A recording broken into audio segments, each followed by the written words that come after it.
কিন্তু যে কোথাও কিন্তু কোনো রং ব্যবহার হয়নি, কাপড়ের যে কালারটা ছিল সেটাকে সেইভাবেই রাখা হয়েছে। নমস্কার দর্শকবৃন্দ, শিবানী এক্সপ্লোরার ইউটিউব চ্যানেলে আপনাদের সবাইকে স্বাগত জানাচ্ছি। আজ 8ই সেপ্টেম্বর। আমরা সবাই জানি ভারতরত্ন সুধাকণ্ঠ ডক্টর ভূপেন হাজারিকার আজ 100তম জন্মবার্ষিকী। তো 100তম জন্মবার্ষিকী উপলক্ষে ভারতবর্ষের যে কোনো জায়গা থেকে সবাই কিন্তু কোনো না কোনোভাবে সেলিব্রেশনটা করছে সেই ভূপেন হাজারিকার স্মৃতির উদ্দেশ্যে। তো আজকে আমি শিবানী এক্সপ্লোরার ইউটিউব চ্যানেল থেকে এমন একজন ব্যক্তিত্বের সাথে আপনাদের পরিচয় করিয়ে দেব, পরিচয় করার মতো কিছুই নেই। উনি আমাদের সবারই পরিচিত একজন, আমাদের বরাক ভ্যালি তথা ভারতবর্ষের একজন বিখ্যাত চিত্রশিল্পী, আসাম বিশ্ববিদ্যালয়ের ডক্টর গণেশ নন্দী মহাশয়। নমস্কার। নমস্কার স্যার, শিবানী এক্সপ্লোরার ইউটিউব চ্যানেলে আপনাকে স্বাগত জানাচ্ছি। আমরা সবাই জানি ডক্টর ভূপেন হাজারিকা একজন কিন্তু শুধু গায়ক ছিলেন না, উনি কিন্তু ছিলেন একজন বিশ্ববিদ্যালয়ের শিক্ষক, একজন লেখক ও একজন চিত্রশিল্পী। তো আজকে যার সাথে আমি রয়েছি উনি কিন্তু একজন অনেক বড় চিত্রশিল্পী, আমাদের বরাক ভ্যালি তথা ভারতবর্ষের সব লোকেরাই কিন্তু ওনাকে জানে।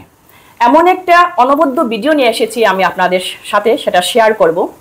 এটা আমাদের ভারতবর্ষে নয়, সমগ্র বিশ্বতে এই ধরনের কাজ হয়তোবা কেউ করেননি। সত্যি বলেছি কিনা স্যার? হয়তোবা সম্ভবত আমি যে টেকনিকে কাজ করি ইন্টারনেটেও এরকম এখন পর্যন্ত আমি দেখিনি।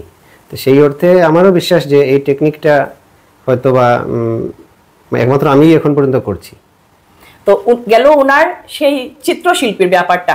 ভূপেন হাজারিকার সাথে কিন্তু ওনারও অনেকটা মিল আছে, যেটা ডিগ্রি নিয়ে আমি কথা বলছি। উনি কিন্তু একজন লেখক ও একজন বিশ্ববিদ্যালয়ের শিক্ষক ও একজন বিরাট চিত্রশিল্পী। তো আমি আপনাদেরকে দেখাচ্ছি একটা জিনিস।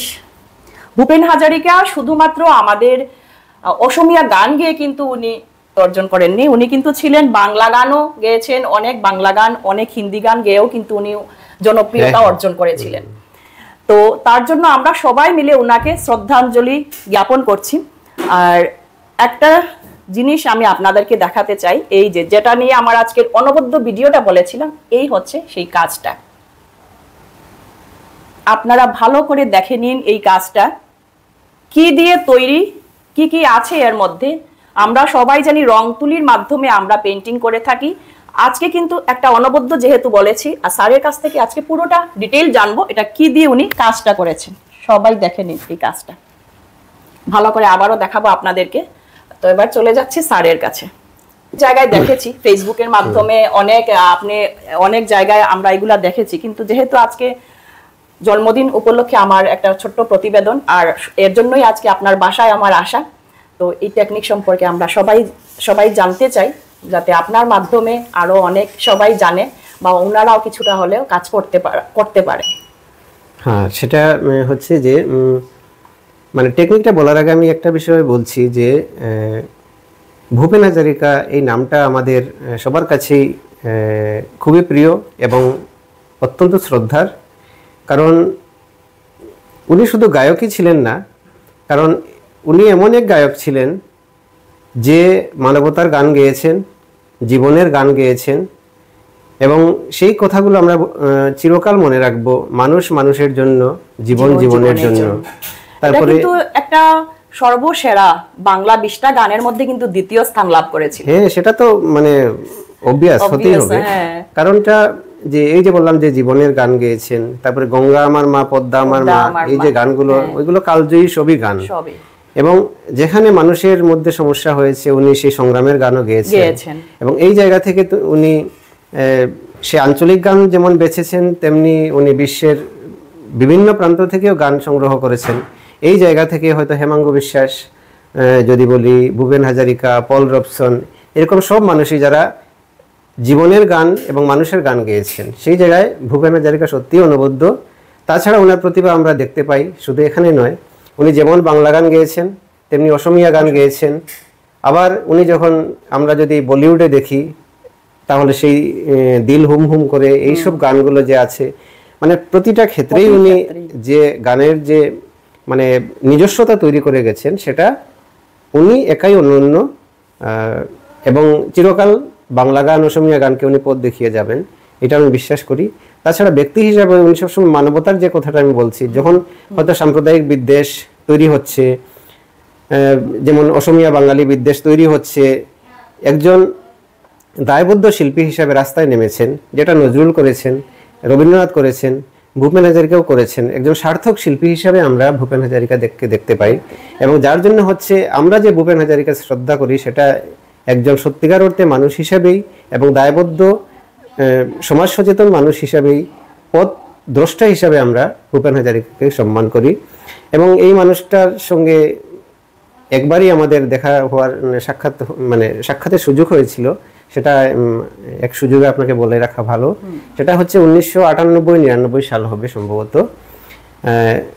পায়োনিয়ার সাংস্কৃতিক সংস্থা বলে একটা সংস্থা আছে, যেটার তখন আমি সম্পাদক ছিলাম, এবং সভাপতি ছিলেন বদন সিনহা। এবং আরেকটা সংস্থা ছিল সুরশ্রী সঙ্গীত একাডেমি, তখন গড়ে উঠেছিল। ওই দুটো সংস্থার যৌথ প্রয়াসে ভূপেন হাজারিকাকে শিলচরে নিয়ে আসা হয়েছিল, এবং একটা অনুষ্ঠানের আয়োজন করা হয়েছিল, উত্তর পূর্ব সঙ্গীত সম্মেলন। সেটা পুলিশ প্যারেড গ্রাউন্ডে হয়েছিল। এবং শুধু ভূপেন হাজারিকা নয়, তখন রুনা লায়লা থেকে শুরু করে ইন্দ্রনীল সেন, ইন্দ্রাণী সেন, আরতি মুখার্জি, তাছাড়া উত্তর পূর্বের আরও বিভিন্ন প্রখ্যাত শিল্পীরা, সবাইকে নিয়ে এই অনুষ্ঠান সাজানো হয়েছিল। মূল কৃতিত্ব বদন সিনহা মহাশয়েরই ছিল, আমরা সঙ্গে ছিলাম। এবং ভূপেন হাজারিকাকে তখন সামনাসামনি দেখার সুযোগ হয়েছিল, দু একটি কথা বলার সুযোগ হয়েছিল, ওনার সঙ্গে ছবি ওঠারও সুযোগ হয়েছিল। কিন্তু কিংবদন্তি মানুষকে সামনে দেখার অভিজ্ঞতা সেদিন হয়েছিল, সেটা একটা বিষয়। আর দুই হচ্ছে ওনার যে জীবন এবং ওনার যে কর্ম, সেগুলো দিয়েই আমাদের ওনার প্রতি শ্রদ্ধা আমাদের থাকে, এবং সমস্ত ভারতবর্ষের মানুষ ওনাকে, বিশ্বের মানুষ ওনাকে শ্রদ্ধা করে। ভূপেন হাজারিকা শুধু অসমের বা বাঙালিরও নন, উনি সমস্ত মানব জাতির সম্পদ হিসাবে আমরা গণ্য করি। সেই হিসাবে ওনার জন্ম শতবর্ষ হিসাবে আজকে, আমি করোনার সময়ে আমি কিছু কাজ করেছিলাম নতুন মাধ্যম নিয়ে। তো তখন আমি যে পোর্ট্রেটগুলো স্টার্ট করেছিলাম, তার মধ্যে প্রথম কাজটাই ছিল, পরের দিকে যখন, এটা 2023 সালে, তো ওইটাই ছিল ভূপেন হাজারিকার পোর্ট্রেটটা আমি প্রথম করেছি। আর আজকে যখন শতবর্ষ হিসাবে আমি আমার কি বলবো শ্রদ্ধা নিবেদন হিসাবে আমি সামাজিক মাধ্যমে ওটাকে আপলোড করেছিলাম। সেটা দেখেই আমি আজকে আসলাম আপনার সাথে। তো ওইটার কনসেপ্টটা আপনার মাথায় কিভাবে আসলো? এখন আমি বলছি কবে থেকে এটা সেই টেকনিকটা যেটা বলছি, যে করোনা যখন আমাদের একটা অতিমারি হিসাবে দেখা দিয়েছিল, সরকার লকডাউন ঘোষণা করলো, যখন আমরা রাস্তাঘাটে উঠা আমাদের বন্ধ হয়ে গেল, দোকানপাট সব বন্ধ, তখন আমি বেসিক্যালি আমি তো ভাস্কর্যের শিল্পী, তো সেই জায়গা থেকে ভাস্কর্যের কোনো মাধ্যম আমার হাতে তখন ছিল না। তা তখন ভেবেছিলাম যে কিছু কাজ তো করতে হবে, যেটা আমি সবসময় করি। তো আরেকটা আমি বিশ্বাস ছিল যে শিল্পের কোনো মাধ্যম এখন নেই। এখন আপনি যে কোনো মাধ্যমকে, যদি আপনার সৃজনশীলতা থাকে, তাহলে আপনি সেটাকে শিল্পের রূপ আপনি দিতে পারবেন। তো সেই বিশ্বাস থেকে আমি নতুন নতুন মাধ্যম নিয়ে সবসময় পরীক্ষা নিরীক্ষা করি। তো হঠাৎ আমার মনে হলো, কোনো মাধ্যম যখন হাতে নেই তখন কি করব। বাড়ি থেকে পুরোনো ছেঁড়া কাপড় টাপড় বের করলাম, শাড়ি টাড়ি এগুলো, আশপাশ থেকেও কিছু ছেঁড়া লুঙ্গি টুঙ্গি এগুলো নিয়ে আসলাম। তারপর এগুলোকে আমার মাথায় যেরকম চিন্তা এসেছিল সেই রকম করে আমি প্রয়োগ করা শুরু করলাম। এখানে কোনো রং না, রঙিন যে কাপড়গুলো যে ছিল সেগুলোকে আমি বিনুনি বানিয়ে একটা মজবুত করে নিলাম। এগুলোর দিকে দিয়ে আমি স্কাল্পচার করা শুরু করলাম। দেখলাম অসাধারণ স্কাল্পচার সব হয়ে যাচ্ছে, এবং কালারফুল সব স্কাল্পচার। একদম মুখের মধ্যে যেটা কালার, শেডিং সব কিছু, সেটা তো নিজস্ব সেন্স থাকতে হবে যে আমি এই কালারটাকে এইখানে দিলে হয়তো চেহারাটা ফুটে উঠবে। 2023 সালে আমি ভাবলাম যে আমি স্কাল্পচার তো ভালো হয়ে গেছে ওই মিডিয়াম দিয়ে, এখন সেই ছেঁড়া কাপড়টাকে যদি পেইন্টিং এর মাধ্যম হিসেবে যদি ব্যবহার করা যায়, এই ভাবনা থেকে আমি ক্যানভাসের মধ্যে গম দিয়ে আমি ওই যে আমি টেকনিকে তৈরি করেছিলাম কাপড়ের বিনুনিগুলো, সেগুলো আমি বসাতে শুরু করলাম। এবং বসানোর পরে আমি যতটাই কাজ করতে গেছি সবটাই সুন্দর হয়েছে। আমি যতটুকু ভেবেছি তার চেয়ে বেশি কালারফুল হয়ে বেরিয়ে এসেছে। অবশ্যই দেখাবো আমি আপনাদেরকে, অনেক কাজ আছে স্যারের। তো ভূপেন হাজারিকার পোর্ট্রেটটাও আমার মনে হয়েছে যে না, বেশ ভালো লেগেছে কাজটা করে। এরপর আমি রবীন্দ্রনাথের আরেকটা পোর্ট্রেট বানিয়েছি, দুটো পোর্ট্রেটই বানিয়েছি, প্রতিকৃতি। আর বাকিগুলো এখনো ধরিনি। আমি শুধু অন্যান্য সাবজেক্টগুলো নিয়ে পরীক্ষা নিরীক্ষা করে যাচ্ছি। ইদানিং আরও প্রচুর কাজ হচ্ছে। তো ওই টেকনিক নিয়েই করেছি। ভূপেন হাজারিকা যেহেতু আমার মনের জায়গাতে আছেন, তো প্রথম প্রতিকৃতিটা আমার ভূপেন হাজারিকারই ছিল। আর আজকে সামাজিক মাধ্যমে দেওয়ার পরে ওইটা নিয়ে বেশ চর্চা শুরু হয়েছে আর কি। সেটা তো শুধু ভারতবর্ষে নয়, আমি জানতে পেরেছিলাম আপনি অনেক বিদেশ থেকেও আপনার সাথে কন্টাক্ট করার চেষ্টা করেছিলেন, তো সেটা সম্পর্কে কি কিছু বলবেন? সেটা বলা বলতে যেমন যখন ওইগুলো বিভিন্ন সংবাদ মাধ্যমে বেরিয়েছিল, যখন আমি করোনা পিরিয়ডে স্কাল্পচার বানিয়েছিলাম বা পরবর্তীতে পেইন্টিংও বানিয়েছিলাম, তখন সংবাদ মাধ্যমে বেশি বেরিয়েছিল, মানে সমস্ত দেশেরই বিভিন্ন জায়গাতে। তো তখন অনেক জায়গা থেকে আমার সঙ্গে যোগাযোগ করার চেষ্টা হয়েছিল যে কিভাবে এই টেকনিকটা শেখা যেতে পারে। এমনকি অন্য একটা থ্রুতে সাউথ আফ্রিকা থেকেও এবং আমেরিকা থেকেও কিছু ছাত্র অনলাইনে শিখতে চেয়েছিল তখন। কিন্তু বিষয়টা হচ্ছে আমি এটাতে উৎসাহ দেখাইনি। আমি বলেছি কারণ পেইন্টিং তো ঠিক আছে, স্কাল্পচারের যে টেকনিকগুলো আছে ওটা পিওরলি একটু অন্য রকমের টেকনিক, এবং এটা আমি ডিসক্লোজ কারো কাছেই করিনি। তো আমার ইচ্ছে যে একটা বড় এক্সিবিশন করে এগুলোকে তখন আমি জানাবো কিভাবে আমি কাজগুলো করি। 2023 থেকে এখন কিন্তু 25 শেষ হতে চলেছে, 26 এসে যাচ্ছে। তো আপনার যে এগুলা এক্সিবিশন কখন করাবেন, বা এক্সিবিশনের পর কি আমরা শেখার কোনো চেষ্টা, মানে আমরা কি শিখতে পারবো, এরকম কোনো স্কোপ আছে ওয়ার্কশপের মাধ্যমে? এরকম কিছু থাকলে অবশ্যই ভালো হবে, আমাদের দর্শকরাও জানতে পারবেন। আর যদি এরকম কোনো আপনি কিছু ফিক্স করে থাকেন মনে মনে, তো আজকে বলতে পারেন, ওরাও জানবে। আপাতত আমি একটা প্ল্যান নিচ্ছি যে প্রথমে ভেবেছিলাম বাইরে এক্সিবিশন করব, কিন্তু সংবাদ মাধ্যমে বেরোনোর পর শিলচরে বহু মানুষ আমাকে বলছেন যে একবার অন্তত আগে এখানে করেন। তো সেই জায়গা থেকে আমি ভাবছি হয়তোবা আগামী ডিসেম্বর জানুয়ারির দিকে, মানে শুকনোর মরশুমে আমি হয়তো শিলচরেই প্রথম এক্সিবিশনটা করে নেব, তারপরে বাইরের কথা, তারপর হয়তো গুয়াহাটি, মানে উল্টোটা। আগে যেটা ভেবেছিলাম যে প্রথম দিল্লি বোম্বে করব, এখন উল্টোটা করব, ওইখান থেকেই যখন আপনার প্রাধান্যটা বেশি, যেহেতু আপনি বরাক ভ্যালির, আমরা সব আমাদের গর্ব বরাক ভ্যালি, তো অবশ্যই বরাক ভ্যালিকে আপনি প্রথম প্রায়োরিটি দিচ্ছেন। তো এটা একটা দারুণ খুশির খবর, ডিসেম্বর মাসে স্যার এক্সিবিশনটা করাচ্ছেন। তো আপনারা আমার চ্যানেল থেকে যারা যারা দেখছেন অবশ্যই একটু নজর রাখবেন, এই চ্যানেলের মাধ্যমে কিন্তু নেক্সট আপডেট আপনারা অবশ্যই পেয়ে যাবেন। আর কি বলবো আপনাদেরকে, অসাধারণ কাজ স্যারের, মানে বুঝতেই পারছেন, আমি এক এক করে দেখাচ্ছি আপনাদেরকে।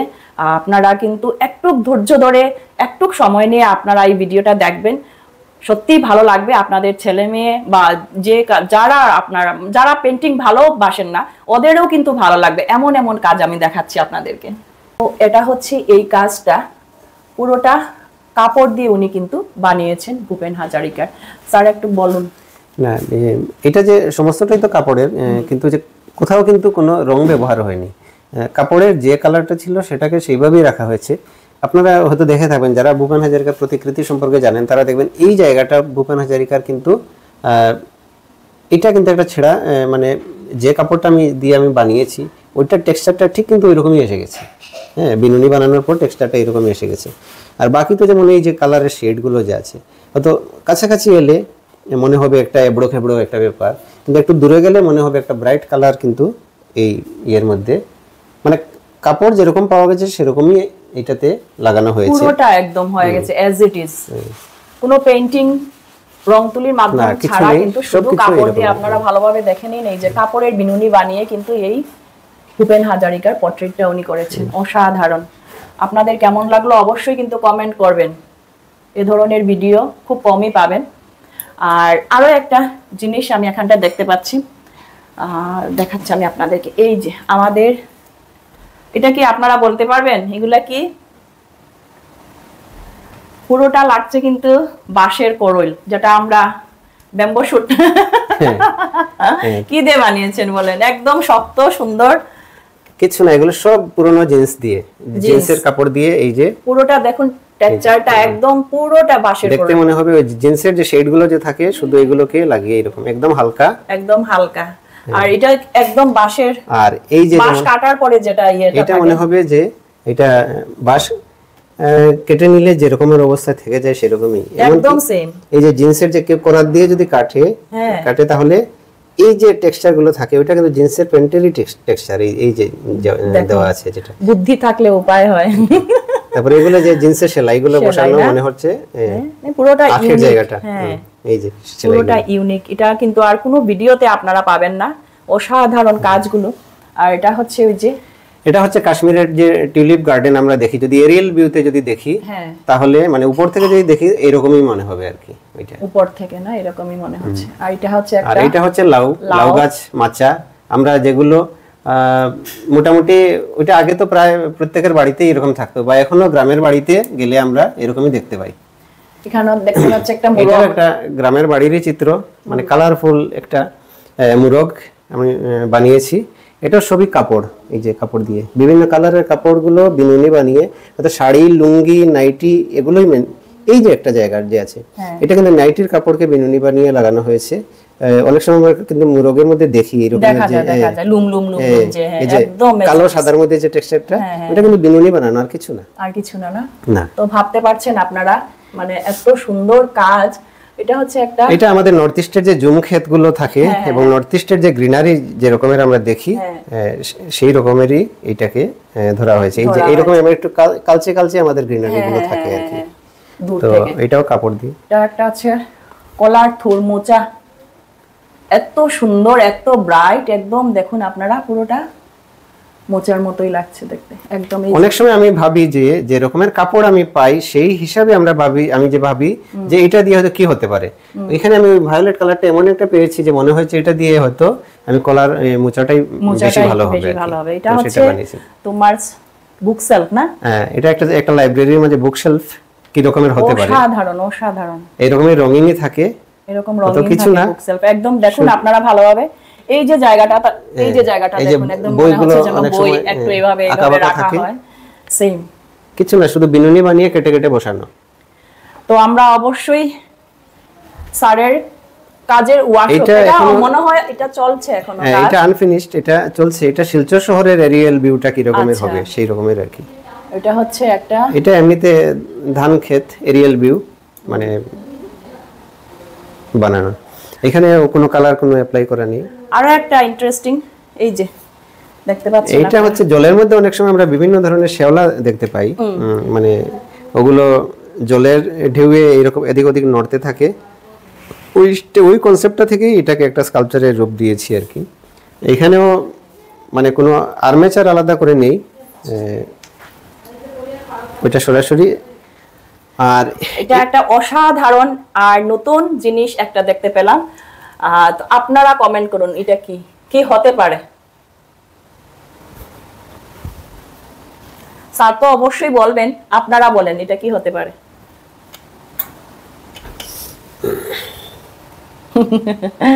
দুর্দান্ত আইডিয়া, মানে এগুলো ব্যাঙের যে ছাতা আমরা যেগুলো দেখি আশেপাশে সব সময়, এটাকে মানে কালারফুল ব্যাঙের ছাতা হিসেবে আমি এখানে প্লেস করেছি। আরো অনেক কাজই আছে, অনেক কাজ আছে, কিন্তু আজকে তো শুধু বুকেন হাজারিকার জন্যই। আর এটা দেখতে হলে অবশ্যই চোখ রাখুন শিবানী এক্সপ্লোরার ইউটিউব চ্যানেলে। প্রত্যেক কাজ এখন আপনারা দেখতে পাবেন, যতটা নতুন নতুন কাজ হবে সবগুলো কাজই আমি তুলে ধরবো।